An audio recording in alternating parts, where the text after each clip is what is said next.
തപസിരുന്നു ഒന്നു കാണുവാൻ. കഴിഞ്ഞ കാലം കൊഴിഞ്ഞ സുമം പൂത്തുവിടർന്നു. ഒരു യുഗം ഞാൻ തപസിരുന്നു ഒന്നു കാണുവാൻ. കഴിഞ്ഞ കാലം കൊഴിഞ്ഞ സുമം പൂത്തുവിടർന്നു. മൂകമാമെൻ മനസ്സിൽ ഗാനമായി നീയുണർന്നു.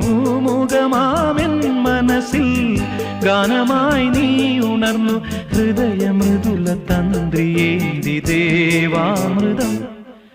വൈശാഖസന്ധ്യേ നിൻ ചുണ്ടിലെന്തേ അരുണ സഖിതൻ അധര കാന്തിയോ.